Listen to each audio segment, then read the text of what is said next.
Hello everyone, मेरा नाम है विष्णु दत्त और आज की इस वीडियो में आप सभी का बहुत बहुत स्वागत करता हूं। यूपीएससी सीसेट 2025 के लिए ये हमारी खास सीरीज चल रही है। इस सीरीज का नाम है कंसेप्ट ऑफ द डे। आप सभी जानते हैं कि यूपीएससी का पेपर हमेशा कंसेप्चुअली पूछा जा रहा है आजकल, ठीक है। तो बहुत ज़्यादा ट्रिक या बहुत ज़्यादा बेसिक पे आप डिपेंड नहीं रह सकते। तो कंसेप्ट के माध्यम से अगर हम जल्दी से इन सब चीज़ों को सीख लेंगे तो वो हमारे एग्जाम प्रोस्पेक्टिव से बहुत शानदार रहने वाला है। इसलिए हमने ये सीरीज शुरू की है। इस सीरीज में आपको हर एक वीडियो के अंदर एक खास कंसेप्ट पे हम लोग डिस्कशन करते हैं। वो कंसेप्ट बेसिक से होता है और उस पे फिर मैं आपको प्रीवियस ईयर क्वेश्चंस करवाता हूँ, साथ ही कुछ प्रैक्टिस क्वेश्चन भी लेता हूँ और एक या दो क्वेश्चन आपसे भी सोल्व करवाता हूँ सो दैट आप भी उसको एग्जीक्यूट कर पाए, आपको भी पता चल पाए कि आप सीख रहे हैं कि नहीं। तो इसीलिए ये सीरीज आपके लिए शानदार है। तो वीडियो शुरू करने से पहले मैं आपसे एक दो रिक्वेस्ट करूंगा। सबसे पहली ये कि आप इस चैनल को सब्सक्राइब कर लें। ये चैनल आपकी बहुत हेल्प करेगा आपकी यूपीएससी सीसेट की प्रिपरेशन में। दूसरा, आप नोटिफिकेशन वाला बटन ऑन कर लें। तीसरा, इस सेशन की जो पीडीएफ है वो आपको हमारे टेलीग्राम चैनल पे मिलेगी जिसका नाम है एडुटैप UPSC CSAT preparation. एडुटैप UPSC CSAT preparation, तो टेलीग्राम चैनल भी जरूर ज्वाइन करें, ठीक है। तो चलो फिर आज की इस वीडियो की शुरुआत करते हैं। वीडियो को एंड तक देखिएगा, बहुत अच्छा लगेगा। एंड में मैं हमारे मास्टर कोर्स के बारे में भी बताऊंगा जो आपके लिए बहुत शानदार होने वाला है, ठीक है। तो बहुत मजा आएगा, बट शर्त यही है कि ये सीरीज जो है वीक में 6 दिन आती है। मंडे और ट्यूसडे को आपको क्वांट के लेक्चर मिलते हैं, मैथ के लेक्चर मिलते हैं। वेडनेसडे थर्सडे रीजनिंग मिलती है, फ्राइडे सैटरडे इंग्लिश मिलती है। तो दोपहर को 12 बजे ये लेक्चर आपको मिलते हैं। तो इसीलिए इनसे डेली आपको जुड़ना है और ये हम आपसे एक वादा करते हैं कि ये सीरीज लगातार चलती रहेगी और आप इसका इसी तरीके से फायदा उठा पाएंगे, ठीक है।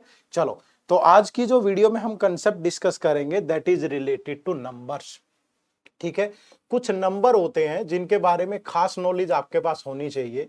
एक एक और बात मैं आपको बताना चाहूंगा। कुछ लोगों को लगता है कि ये वीडियो छोटी है सर, मुझे थोड़ा लंबी वीडियोस पढ़ना है या मुझे थोड़ा और गहराई से जाना है, तो ये हमारे चैनल पे प्लेलिस्ट वाले ऑप्शन में जाएंगे तो वहां मैथ की एक अलग से प्लेलिस्ट मिलेगी और वहां से वीडियो 1 से देखना शुरू करोगे तो मैंने बहुत बेसिक से भी पढ़ाया हुआ है।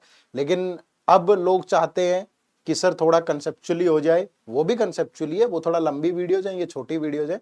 तो यहां से भी हो जाएगा, वहां से भी, तो आप पूरी प्लेलिस्ट आराम से देख सकते हो, ठीक है। चलो, तो नंबर से रिलेटेड चीजें आज हम डिस्कस करेंगे और नंबर्स में भी मैं आपको 2-3 नंबर्स के बारे में खास बताऊंगा, ठीक है। उन नंबर्स में पहला जो नंबर है दैट इज इवन नंबर, ठीक है। इवन नंबर के बारे में आपको पता होना चाहिए। इवन नंबर वो नंबर होते हैं which number are divisible by 2।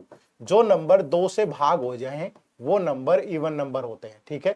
जैसे कि 2, 4, 6, 8, 10 इनफाइनाइट तक ये सारे नंबर क्या हैं, ये इवन नंबर है। अब किसी को इस बात पे संदेह हो कि क्या -8 एक इवन नंबर है, तो -8 इस कंडीशन को तो फुलफिल करता है ना, ठीक है। 0 भी इस कंडीशन को फुलफिल करता है, तो ये सारे भी इवन नंबर है, ठीक है। लेकिन ये वो इवन नंबर है 2 से लेके इनफाइनाइट तक जो नेचुरल नंबर का भी पार्ट है। तो ये बात ध्यान रखिएगा। अगर आपसे कभी -8, 0 और आप सोच रहे होंगे सर ऐसी चीज कहाँ काम आएंगे, मैं अभी एक एग्जाम्पल लूंगा क्वेश्चन का, तो मैं आपको बताऊंगा कि यूपीएससी ने जो क्वेश्चन पूछा हुआ पेपर में वो इसी बात पे डिपेंड कर रहा था, ठीक है। तो इसको ध्यान रखना आपने। दूसरा यहाँ पे आपको जो पता होना चाहिए that is odd number. Odd क्या होते हैं? ओड नंबर वो होते हैं which are not divisible by 2। जो नंबर 2 से भाग नहीं होते वो नंबर ओड नंबर होते हैं। जैसे 1, 3, 5, 7, 9, ठीक है, 11, ये चलता चलेगा सिलसिला इनफाइनाइट तक।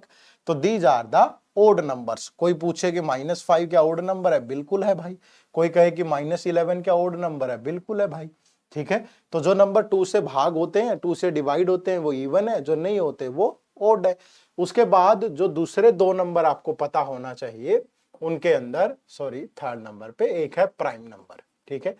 प्राइम नंबर क्या होते हैं? अब ये यूपीएससी वर्ड ना अपने पेपर में, सीसेट के पेपर में कम से कम 3-4 सवालों में यूज करता है और आपको पता होना चाहिए, ठीक है। तो प्राइम नंबर वो होते हैं which are divisible by 1 and itself.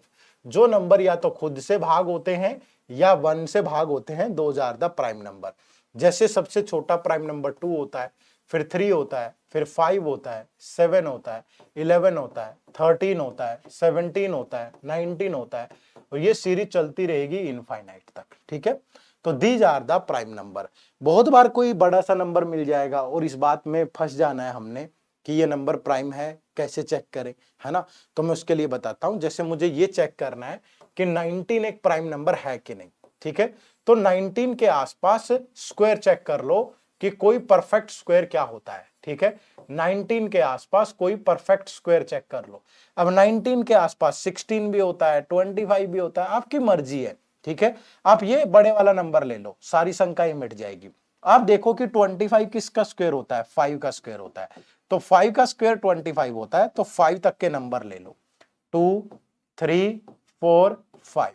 अगर इनमें से किसी भी नंबर से 19 डिवाइड होता है तो दैट मीन्स वो नंबर प्राइम नहीं है, अदरवाइज वो नंबर प्राइम है। 19 क्या 2 से डिवाइड होता है? नहीं होता। 3 से होता है? नहीं होता। 4 से होता है? नहीं होता। 5 से होता है? नहीं होता। तो दैट मीन्स 19 एक प्राइम नंबर है। ठीक है, तो इस तरीके से आप ये भी चेक कर सकते हो किसी भी नंबर को कि ये प्राइम है कि नहीं है।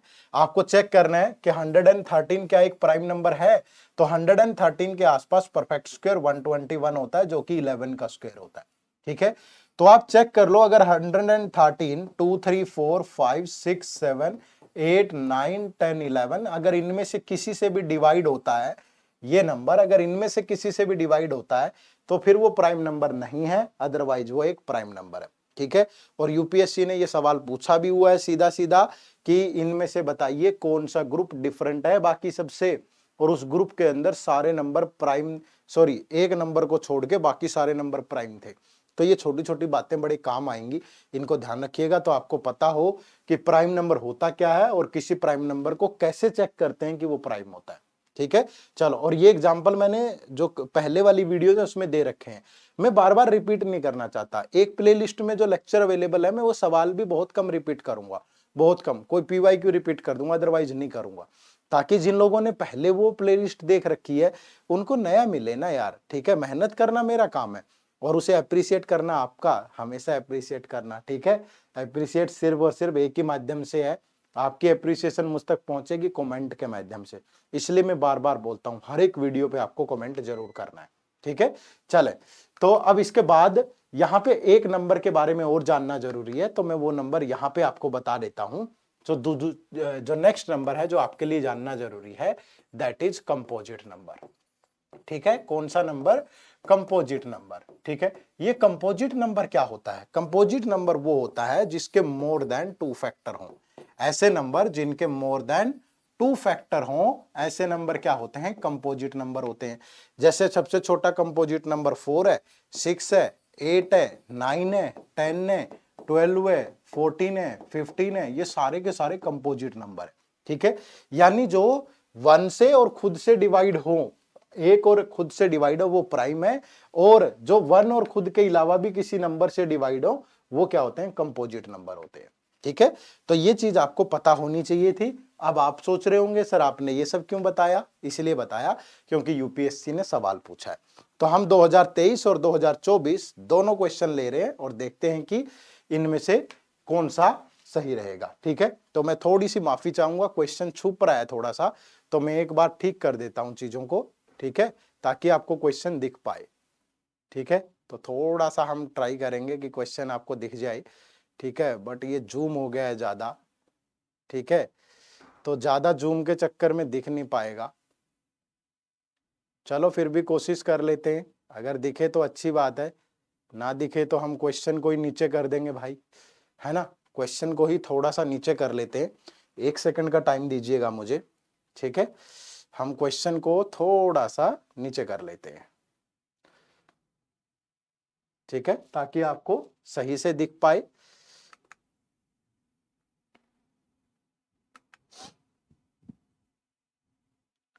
बस कुछ सेकंड का काम है हमारा, माफी चाहूंगा।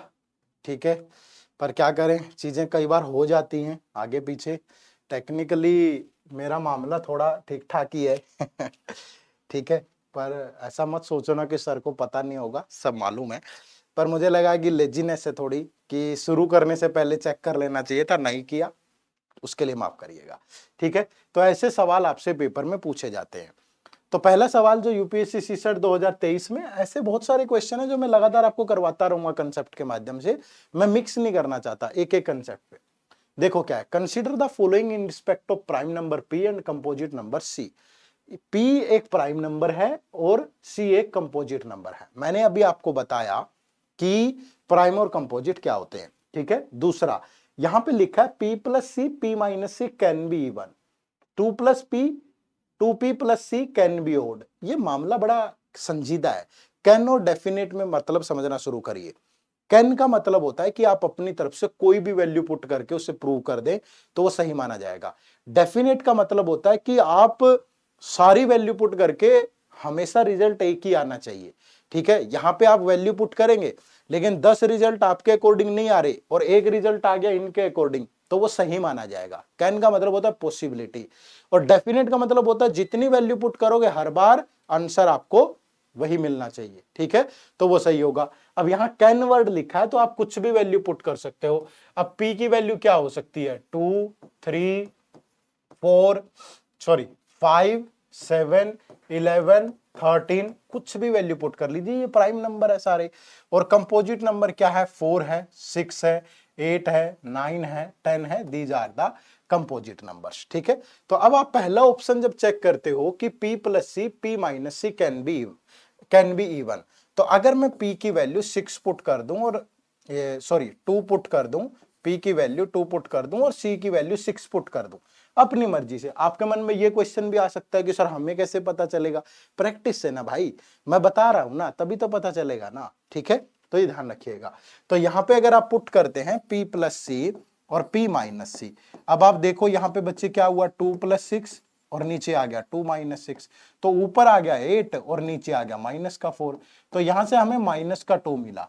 अब मैंने आपको बताया था माइनस प्लस से कोई फर्क नहीं पड़ता, 2 एक इवन नंबर है तो मतलब ये इवन होगा, तो आपका ये ऑप्शन बिल्कुल सही है ये स्टेटमेंट। अब नेक्स्ट है 2p plus C can be odd. अब अगर आप यहाँ p की वैल्यू 6 रख या कुछ भी रख दो, 3 रख देते हैं, ठीक है, और c की वैल्यू सपोज 9 रख देते हैं हम, ठीक है, अपनी मर्जी से जो मर्जी उठा के रख लो। ठीक है, अब 2p प्लस सी, तो जैसे ही 2 इंटू 2 होगा भाई, 2 इंटू 3 होगा, सपोज 6 हो गया, और 6 प्लस 9 क्या हो गया 15, तो 15 तो ओड नंबर होता है, तो ये स्टेटमेंट भी बिल्कुल सही है। आप यहां पे देखेंगे पीसी कैन बी ओड, तो 3 इंटू 9 27, 27 भी ओड होता है, तो ये स्टेटमेंट भी बिल्कुल सही है।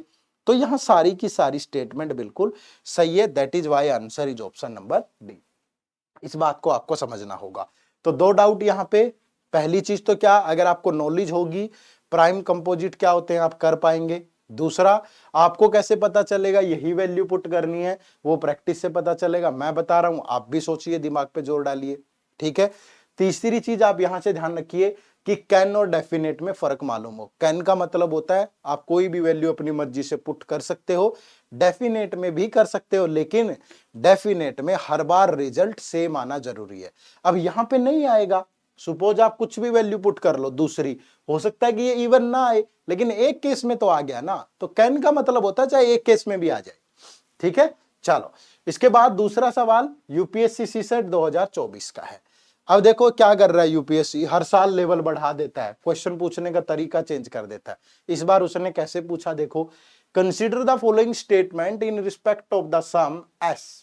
एस क्या है, सम है, किसका, x plus y plus z का, where x y and z are distinct prime number each less than 10। X y और जेड क्या है, प्राइम नंबर है, लेस देन 10। तो सबसे पहले ये देखो कि प्राइम नंबर लेस देन 10 कौन से होते हैं, तो 2 होता है, 3 होता है, 5 होता है, 7 होता है। ठीक है, तो ये प्राइम नंबर है, और एक्स वाई जेड की वैल्यू इनमें से कोई भी है, हमें नहीं पता, एक्स की वैल्यू 2 भी हो सकती है, 3 भी, 5 भी, 7 भी, वाई भी, तो बहुत कुछ डिपेंड करेगा इस पे। अब वो क्या कह रहा है यहां पे देखो फिर से, the unit digit of S can be 0, can word फिर यूज किया है, the unit digit of S can be 9, the digit of S can be 5। ठीक है भाई, तो ये गड़बड़ है यहां पे। अब ये बात आपको यहां पे क्या करना पड़ेगा, अब मैंने पहले भी कहा था, मैं जब 2024 के लिए पढ़ा रहा था पहले सीसेट की पोजीशन फिक्स करना सीख लो। अब वो पोजीशन फिक्स करना क्या होता है, आओ जानते हैं। देखो अब इनसे हमें एस बनाना है, ठीक है, तो इनकी वैल्यू कुछ भी हो सकती है। अब एस क्या क्या हो सकता है, एस की वैल्यू देखो, पहले कोई भी 3 नंबर उठा लो। अगर मैं ये पोजीशन 2 की फिक्स कर देता हूं, सपोज ये एक्स है, ये वाई है और ये जेड है, ठीक है। अगर ये पोजीशन 2 की है तो यहां 3 आ सकता है, यहां 5 आ सकता है, यहां 5 आ सकता है, यहां 3 आ सकता है। अब दूसरे 2 नंबर, यहां 5 आ सकता है, यहां 7 आ सकता है, यहां 7 आ सकता है, यहां 5 आ सकता है, और यहां यहां 3 आ सकता है, यहां 7 आ सकता है, यहां 7 आ सकता है, यहां 3 आ सकता है। तो सिर्फ 2 लेने से हमारे पास इतनी चीजें बन गई, ठीक है। सिर्फ 2 यहां लेने से हमारे पास इतने नंबर बन गए। सेम फिर आप यही पोजीशन x की 3 लोगे, 3 लोगे तो फिर यहां 2 आ सकता है, यहां 5 आ सकता है, यहां 5 आ सकता है, यहां 2 आ सकता है, यहां 5 आ सकता है, यहां 7 आ सकता है, यहां 7 आ सकता है, यहां 5 आ सकता है, ठीक है। फिर 2 और 7 का भी पेयर बनेगा भाई, तो यहां 2 आ सकता है, यहां 7 आ सकता है, यहां 7 आ सकता है, यहां 2 आ सकता है। तो 3 लेने से इतनी पोजीशन आपके पास बन जानी है, ठीक है भाई। फिर जब आप x की जगह पे 2 और 3 ले चुके हो, 5 लेते हो, तो जब आप यहां 5 लोगे तो यहां 2, यहां 3, यहां 3, यहां 2, यहां 2, यहां 7, यहां 7, यहां 2, फिर यहां 3, यहां 7, यहां 7, यहां 3। यहां तो मैं सारी चीजें आपको प्रूव करके दिखा रहा हूं ताकि आपके मन में कोई डाउट ही ना रहे, ठीक है। फिर यही पोजीशन 7 की भी हो सकती है, ये पोजीशन 7 की है तो ये 2 की है, ये 3 की है, ठीक है। तो यहां 3, यहां 2, फिर यहां पे 2, यहां पे 5, यहां पे 5, यहां पे 2, फिर एक पेयर बचेगा कौन, 7 तो आ गया, 2 5 और 3 और 5 का पेयर नहीं बनाया, तो 3 यहां, 5 यहां, 5 यहां, 3 यहां। तो इतनी पॉसिबिलिटी है आपके पास टोटल, ठीक है। टोटल 3 2 4 6 6 12 18 24, तो टोटल 24 पॉसिबिलिटी बन जाएगी। उसके माध्यम से आपको ये प्रूव करना है। अब अगर मैं सबका सम करूं, देखो 2 + 3 5 + 5 10, ठीक है भाई। तो यहां पे उसने बोला था the unit digit of the S can be 0, तो 0 तो आ गया भाई, ये आ गया 0, तो कैन बोला है ना, बिल्कुल सही है। अब वो कह रहा है कि the unit of the digit S can be 9, S can be 9। अब देखो, अब थोड़ा सा दिमाग कैसे लगाओगे आप, ठीक है। अब आप नॉर्मली इतने केस बनाने की भी जरूरत नहीं है आपको, ठीक है। इतने केस बनाने की जरूरत नहीं थी आपको, वैसे तो इतने केस बनेंगे, लेकिन आप नॉर्मली इनका सम करके देख लो ना, डिजिट तो यही रह रही है। जब ये 2 3 5 बन रहा है, ठीक है, जब ये 5 2 3 बन रहा है, ठीक है, यहां पे आप देखोगे 3 2 5 बन रहा है, इनमें कोई फर्क थोड़ा है, ठीक है। यहां इनमें कोई भी फर्क थोड़ा है किसी भी तरीके से, तो आपको इतने केस भी बनाने की जरूरत नहीं थी। ऐसी चीजें मत किया करो पेपर में। आप नॉर्मली इसको कैसे कर सकते थे, अगर मैं इसको हटा दूं यहां से, देखो आप सिंपली चेक कर लो ना, सम तो 2 में 3 में 5 में कुछ भी ऐड कर लो भाई। जब सम ही दे रखा है तो इतने केस बनाने की जरूरत थोड़ी है, ये तो मैंने आपको प्रूव किया है कि ऐसे नंबर बनते। लेकिन आप एक बात ध्यान रखो हमेशा बच्चे, कि या तो आप 2 में 3 5 ऐसे ऐड कर लो, या 3 5 2 ऐसे ऐड कर लो, या 5 3 2 ऐसे ऐड कर लो। भाई आना तो हर बार 10 नहीं है ना, आना तो हर बार 10 नहीं है। तो जब सम दे रखा है तो आपको इतनी पॉसिबिलिटी बनाने की जरूरत नहीं थी, समझ रहे हो ना। तो इतनी पॉसिबिलिटी मत बनाया करो ऐसे केसों में, आप समझा करो कि सम तो सेम ही आएगा, ठीक है। तो यानी कि मैं क्या करूंगा, सिर्फ यहां 4 पॉसिबिलिटी बनती, एक बार 2 3 और 5 ले लो, एक बार 3 5 और 7 ले लो, ठीक है भाई, 3 नंबर ये उठा लो, एक बार 5 7 और 2 ले लो, एक पॉसिबिलिटी ये बन गई, ठीक है। एक बार 2 ले लिया, 2 के साथ 3 5 ले लिया, एक बार 2 के साथ फिर 2 के बाद 3 5 ले लिया, तो 2 के साथ 5 7 ले लो, ठीक है, एक पॉसिबिलिटी ये बनेगी, और एक बार बाकी 2 के साथ 3 7 ले लो, ठीक है। तो इतनी पॉसिबिलिटी बन जाती। देखो अब सम अगर मैं यहां पे चेक करूं तो कितनी बनेंगे, मतलब एक एक केस इंक्लूड हो रहा है, मतलब अब 5 3 2 लेने की जरूरत नहीं है, समझ रहे हो ना। अब 5 3 2 लेने की जरूरत नहीं है, एक ही पॉसिबिलिटी से सारा काम खत्म हो रहा था, ठीक है। तो एक बार 2 3 5 5 + 3 + 2 10 हो गया, फिर 7 + 5 12 + 3 15 हो गया, फिर 5 + 7 12 + 2 14 हो गया, 5 + 2 7 + 7 फिर ये 14 हो। अच्छा ये लेने की जरूरत ही नहीं थी हमने, जब 5 7 2 ले लिया तो ये 257 लेने की जरूरत ही नहीं थी, यानी एक डिजिट का एक बार ही यूज करो। ठीक है, थोड़ा सा लंबा हो गया है। 357 ले लिया हमने, 235 ले लिया हमने, तो फिर क्या बच गया हमारे पास? 357 आ चुका है, 235 आ चुका है, और तो आएगा ही नहीं कुछ भी। मतलब दो ही पॉसिबिलिटी बनी, एक ये और एक ये, दूसरी लेने की जरूरत ही नहीं है। ठीक है, अगर मैं यहाँ पे अब अगर कुछ भी लूं या 352 लूं तो वो कोई बात थोड़ा बनी, ये डिजिट तो यहाँ भी यूज हो चुकी है। मतलब चारों का यूज करके देखना, कोई अलग कॉम्बिनेशन बने तो लो। अलग कॉम्बिनेशन क्या बन सकता है? 257 बन सकता है, 257 नहीं बना था यहाँ, 357 आया, 235 आया, तो 257, तो ये कितना बन गया? 14। और अलग कॉम्बिनेशन क्या बन सकता है कि 257 आ गया और 372, ये भी कॉम्बिनेशन बन सकता है, 3 7 और 2, तो ये कितना आ गया? 12। तो इनसे अलग नहीं जाएगा कुछ भी। ठीक है, तो यही चार केस बनेंगे। अब उसने बोला कि the unit digit of S can be 0, तो यहां पे 0 है। अब यहां बोला है कि the digit of the S can be 5, ठीक है, तो बिल्कुल 5 ये रहा। ठीक है, तो ये भी सही होगा, लेकिन 9 नहीं आएगा कहीं भी, ये बात याद रखना। The unit digit of S can be 9 नहीं आना, आप इन डिजिट का सम करके देख लो, 9 नहीं आएगा। तो दैट मीन्स यहाँ पे जो आंसर होगा वो 1 और 3 ओनली होगा। ठीक है, तो ऑप्शन नंबर सी होगा राइट आंसर। मैं थोड़ा सा टाइम ले लिया, लेकिन मैं चाहता था कि आपके दिमाग से ना, देखो क्वेश्चन सोल्व करना एक अलग चीज है, लेकिन जितने डाउट है वो क्लियर करना अलग चीज है। तो इसलिए मैंने सारे केस बना के दिखाए कि ऐसा नहीं करना है आपको। जब सम आ जाए वो तो नंबर चेक करने हो तब करना है, लेकिन जब सम हो ना ऐसे x + y डिजिट का सम, तो तब तो एक ही बार यूज होना चाहिए। 235 कर लो या 532 कर लो, एक ही मतलब है। तो ये चार ही पॉसिबिलिटी से आपको चेक करना था। ठीक है भाई, बात समझ पाए? तो कंक्लूजन क्या है, समझा ना, कि जब नंबर बनाना हो तब तो सारी पॉसिबिलिटी लिखो, लेकिन जब सम ही चेक करना हो तो फिर कोई फर्क नहीं पड़ता 3 में 5 ऐड कर रहे हो कि 5 में 3 ऐड कर रहे हो। ठीक है, चलो इसके बाद ये आप लोगों के लिए होमवर्क है। ठीक है, एबीसी आर ओड नंबर है, तो आपको प्रूव करना है कि इनमें से कि ये जो रिजल्ट है ये क्या होगा। ठीक है, तो ये आप लोगों के लिए होमवर्क है, इसका आंसर आपको कमेंट करके देना है, और मैं हर एक क्वेश्चन का सॉल्यूशन आपको नेक्स्ट वीडियो में दूंगा। जैसे इस होमवर्क क्वेश्चन का सॉल्यूशन आपको कल की वीडियो में मिलेगा। ठीक है, तो ये बात ध्यान रखिएगा, जो पिछले वाली है उसको आज सोल्व कर लेंगे। ठीक है, तो ये लास्ट क्लास का होमवर्क क्वेश्चन है। लास्ट क्लास जो हमारा डे 2 था, हमने डेज में डिवाइड कर दिया, अब डे 1 डे 2 डे 3 ऐसे ध्यान रखिएगा। तो ये लास्ट क्लास का होमवर्क क्वेश्चन है। If m is the last digit of this, m इसका लास्ट डिजिट है और n is the last digit of this, then find the value of m की पावर n। यूनिट डिजिट निकालना सिखाया था मैंने लास्ट वीडियो में, नहीं देखा तो जाके देखो। अब यहाँ पे 7 की पावर 8 है, तो ये z है हमारा, इसको 4 से डिवाइड करेंगे, रिमाइंडर 0 आएगा। तो 7 की पावर जब 4 लोगे तो 1 बचेगा हमारे पास unit digit, 7 into 7 into 7 into 7। ठीक है भाई, तो ये 343, तो लास्ट डिजिट 1 आया तो 1 लेंगे। 8 की पावर 3, तो 8 की पावर 3 होता है 572, क्योंकि पावर को 4 से डिवाइड करते हैं ना। अब मैं पूरा एक्सप्लेन नहीं करूंगा यूनिट डिजिट, आप पिछले वाली वीडियो देखो जाके, मैं सिर्फ आंसर बताऊंगा। तो यहां से 2 आएगा, तो ये वैल्यू बच गई 3, यानी कि यहां पे इसकी जो लास्ट डिजिट आएगी वो 3 आएगी, तो m से लास्ट डिजिट 3 आ गई। ऐसे इसको सोल्व करेंगे तो 3 की पावर 4 वैसे ही देख लो 81 होता है, तो यहां से 1 मिला।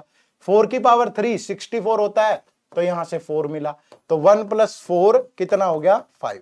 तो n की वैल्यू आ गई 5। तो आपको बताना है m की पावर n, तो 3 की वैल्यू 5, तो 3 इंटू 3 9, 27, 81 और इंटू 3 243। तो यहां पे जो राइट आंसर था वो 243 था। तो ये आपका लास्ट क्लास में जो होमवर्क क्वेश्चन दिया था उसका आंसर है। ठीक है भाई, बात समझ पाए सारे? तो इस तरीके से आपको ये सोल्व करना था। आप लोगों की शिकायत थी सर आप सोल्व नहीं करवाते हो, मैंने शुरू कर दिया, अब आगे से आपको मिलेगा हर बार। चलो इसके बाद जिन लोगों को बहुत डिटेल में पढ़ना है, जिन लोगों को अच्छा कंटेंट भी चाहिए, तो आप हमारे इस मास्टर कोर्स से जुड़िएगा जरूर। ये कोर्स आपके लिए बहुत शानदार है।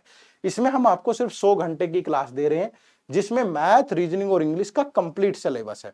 ऐसा नहीं है सिर्फ कंसेप्ट नहीं है, पूरा कंप्लीट सिलेबस अच्छे डिटेल में लंबी वीडियोस के साथ पढ़ा है। ठीक है, बिल्कुल जीरो से, आपका मैथ जीरो है, इंग्लिश रीजनिंग कुछ समझ नहीं आता, यहाँ आइए आराम से सीख पाएंगे। इसमें कंसेप्ट क्लासेज हैं, math, reasoning, English complete syllabus. Test series में आपको चैप्टर वाइज भी क्वेश्चन मिलेंगे, सेक्शन वाइज भी मिलेंगे, फुल लेंथ भी मिलेंगे आपको। और इसमें वीकली लाइव डाउट सेशन भी रहते हैं, वीक में एक दिन मैं आपसे आके बात करूंगा लाइव, लाइव रिवीजन क्लासेज होंगी जो 2025 के पेपर से पहले होंगी, और ये लाइव होंगी, ये सारी रिकॉर्डेड मिलेंगी ये लाइव। ये इस बैच की फैकल्टी है, आप इन्हें जानते ही हैं। इस बैच का लिंक इसी वीडियो के डिस्क्रिप्शन में है, या प्ले स्टोर पे जाकर के हमारी ऐप डाउनलोड करके वहां से खरीद सकते हैं, या फिर आपको एक काम और करना होगा जो मैं आपको बता देता हूं।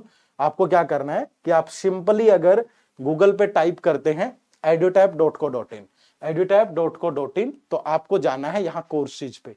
कोर्सेज पे आप देखोगे यहाँ सीसेट कोर्सेज आपको मिलेंगे, और ये देखोगे तो आप यहाँ पे आकर के इस कोर्स में एनरोल कर सकते हो।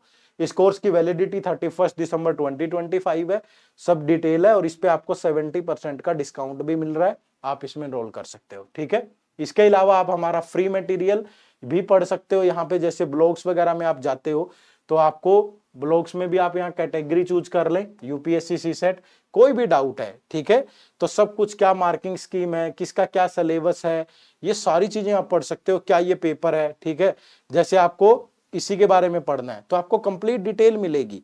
ठीक है, सीसेट का पेपर क्या है, क्या ट्रेंड रहा है, कौन से टॉपिक इंपॉर्टेंट है, कितना, सब कुछ आप बहुत आराम से यहाँ देख सकते हो। सारी डिटेल है, कितने क्वालिफाइंग मार्क्स चाहिए, कितना सब कुछ चाहिए, क्या एज होती है, ठीक है, कितने अटेम्प्ट होते हैं आपके पास, सब कुछ है, पूरा सिलेबस है डिकोडेड, ये वो सारी चीजें आप यहाँ से पढ़ सकते हो। ठीक है भाई, इसके अलावा आप यहाँ पे और दूसरे एग्जाम से रिलेटेड भी इंफॉर्मेशन ले सकते हो। हमारी वेबसाइट पे विजिट जरूर करिएगा।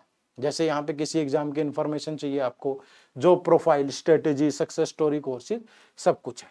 ठीक है, तो इसको जरूर ज्वाइन करिएगा, एक बार विजिट करिएगा जरूर वेबसाइट, और कोर्स भी अवेलेबल हो जाएगा और ये सब चीजें। ठीक है, इसके अलावा जिसको यहीं से चाहिए कि सर यहीं पे बता दो एकदम से, तो ये कॉम्प्रिहेंसिव गाइड बुक भी है हमारी। ठीक है, इसको भी आप डाउनलोड कर सकते हो, इसका लिंक भी इसी वीडियो के डिस्क्रिप्शन में है, जाओ और इसको डाउनलोड कर लो। ठीक है भाई, इसमें भी आपको आपके एग्जाम का pattern, syllabus, most important topic, strategy, sources, सब कुछ मिलेगा, और एब्सोल्युटली फ्री है, कुछ नहीं करना, इसी वीडियो के डिस्क्रिप्शन में लिंक है और डाउनलोड कर लेनी है। ठीक है, चलो, तो आज की वीडियो थोड़ी सी लंबी थी। आप ये मत सोचना कि सर ने क्वेश्चन थोड़ा लंबा खींच दिया, हर टाइप की पॉसिबिलिटी बताना फर्ज है हमारा। मैंने आपको बताया था कि अगर आप नंबर्स बनाते हो, नंबर्स, ठीक है, तो नंबर्स बनाने हैं तो फिर आपको सारी पॉसिबिलिटी चेक करनी होगी, लेकिन अगर आपको सम देखना है तो फिर आपको लिमिटेड पॉसिबिलिटीज पे जाना है। ठीक है, तो उम्मीद करूंगा बेहतर समझ पाएंगे। हर एक बात को सरल तरीके से कहना मेरा फर्ज है, इसलिए मुझे टाइम लगे कोई दिक्कत नहीं, आपको समझ आना चाहिए। तो आपको ये सेशंस कैसे लग रहे हैं, इसी वीडियो पे कमेंट जरूर करिएगा, जाकर के बताइएगा सेशन कैसे लगते हैं। अगर अच्छे लगते हैं तो अप्रिशिएट करने में भी कोई हर्जाना नहीं है। ठीक है, और जो होमवर्क क्वेश्चन दिया है उस पर भी आंसर जरूर करिएगा। आपके द्वारा लगातार किए गए कमेंट मुझे हमेशा प्रोत्साहित करते हैं, बहुत अच्छा लगता है, मैं कमेंट पढ़ता हूँ आपके। ठीक है, तो दिन बन जाता है बिल्कुल कि मेरे द्वारा की गई मेहनत शायद सार्थक दिशा में आगे बढ़ रही है। तो एक दूसरे का हाथ पकड़ के चलेंगे, 4 कदम की दूरी है, 2 आप बढ़ो 2 हम बढ़ेंगे, ये सफर आसानी से कट जाना। ठीक है, तो अगली मुलाकात अगली क्लास में। आप सबका बहुत बहुत शुक्रिया, थैंक यू वेरी मच। जय हिंद, जय भारत।